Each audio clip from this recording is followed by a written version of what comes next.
अभी एक इस मुल्क के रहने वाली भाजपा की दलाल औरत ने नबी की शान में गुस्ताखी कर दी, खतरनाक अल्फाज इख्तियार कर लिए।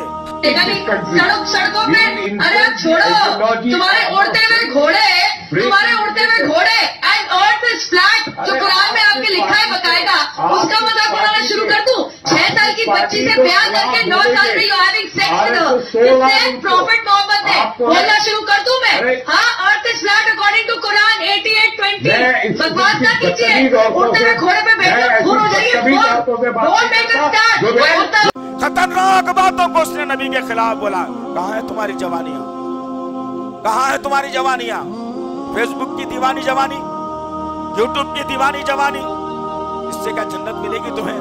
कल क़यामत के दिन पूछा जाएगा। सबसे याद रखो मुसलमानों, औरतों और मर्दों से, बूढ़ों से, जवानों से, बच्चों से, पढ़े लिखों से, अनपढ़ों से, ये नबी के खिलाफ एक जालिम औरत ने गंदे अल्फाज इख्तियार किए।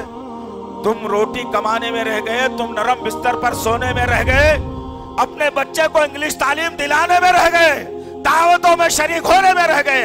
मेरे नबी की इज्जत नामूस पर आंच आई थी, तुमने क्या जवाब दिया इसका? आओ जरा देखते हैं इस्लाम क्या कहता है।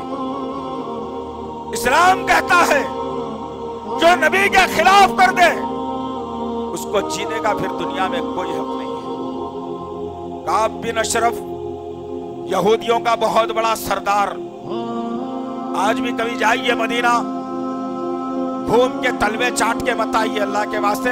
वहां की रेती भर के जो है ना बैगों में डाल के मत लाइए, उससे कुछ होने वाला नहीं है तुम्हारा। वो रेती कुछ काम आने वाली नहीं है तुम्हारे। काम आएगा तो नबी पर जो जुल्म हुआ है वो सरजमीन के ऊपर, वहां के तारीखी हालात क्या है उसका जायजा लेकर के आइए, ईमान बढ़ेगा इंशाअल्लाह। काब बिन अशरफ किले में महसूर अल्लाह के नबी के खिलाफ प्रोपेगेंडा रोज करता, अल्लाह के नबी के खिलाफ गंदी गंदी बातें फैलाता, मुसलमानों में इंतशार पैदा करने की कोशिश करता, मुसलमानों के खिलाफ गंदे अल्फाज इख्तियार करता। अल्लाह के नबी सल्लल्लाहु अलैहि वसल्लम अल्लाह के हुक्म के मुंतजिर थे। अल्लाह वहदहु ला शरीका लहू ने जिब्राईल को भेजकर नबी से कहा कि नबी अब इस दुश्मन को जीने का कोई हक नहीं है, क्योंकि ये आपके खिलाफ में कह रहा है, आपके खिलाफ में जबान दराजी कर रहा है, मुसलमानों के खिलाफ कह रहा है। ऐ नबी हुक्म सादिर कर दीजिए। जब हुक्म आ गया आसमान से, अल्लाह के नबी सल्लल्लाहु अलैहि वसल्लम ने साहबा को जमा किया और कहा, ऐ मेरे साथियों, काब बिन अशरफ का सर कौन लाएगा? कौन लाएगा काब बिन अशरफ का सर? अल्लाह उससे राजी हो जाएगा। साहबा अगर ऐसे होते तो कहते कि नहीं भाई, अब बीवी की डिलीवरी है, जरा होने के बाद जाता हूं, अम्मा को गोलियां लाना था, दे दे के आता हूं, बच्चे के एग्जाम चल रहे हैं, जाना ले जाना है वो करा के आता हूं, या नहीं तो अब भी चाया बाहर से दो निवाले खा ले के आता हूं। तुम तो ऐसे ही करते हो ना, ऐसे ही करते हो। हराम की ने दावत, हलाल की ने दावत, जोड़े की रकम लेके, इतनी बड़ी हराम की रकम लेके वलीमा कर रहा, तुम जाके मुर्गे मुसल्लम, दही की चटनी, फलाना फलाना तुम दबा के खा के आ जा रहे, बस खत्म। तुमको क्या करना है सारी चीजों से? हराम हलाल की फर्क खत्म तुम्हारे पास।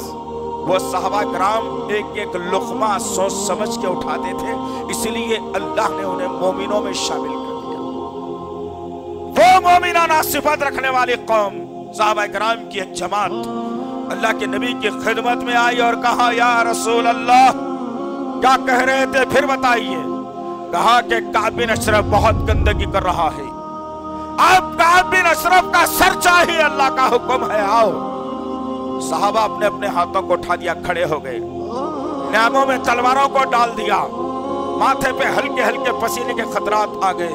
साहबा खड़े हुए और नबी से कहने लगे, या रसूल अल्लाह, कौन जाना है सेलेक्ट कर लीजिए, इतने लोग तैयार हैं। अल्लाह के नबी ने 2 लोगों को तैयार किया, 150 का मजमुआ नहीं, एक बड़े किले में जाना है, वह किले के सरदार का सर लाना है। 2 लोगों को तैयार किया। साहबा ने एतराज नहीं किया, ये नहीं कहा कि हम समझ रहे थे बहुत लोग आ जाना है, क्या 2 लोग ये काम कर सकते? अल्लाह के नबी के इशारे पर वो दोनों साथी तैयार हुए और काब बिन अशरफ के किले में दाखिल हुए और आनन फानन काब बिन अशरफ का सर धड़ से जुदा किया और सर के बाल पकड़कर वो मरा हुआ चेहरा नबी के कदमों में डाल करके कहा, या रसूल अल्लाह, ऐसे और काब बिन अशरफ पैदा होंगे, आप इशारा देते जाइए, उनके सरों को आपके कदमों में डाल कर रहेंगे। ये मोमिनाना सिफत की बात हो रही है, ये मुसलमान बेचारा क्या कर सकता है? ये मोमिनाना सिफत की बात है, ये मुसलमान बेचारा क्या कर सकता है? कुछ हो सकता है तुमसे?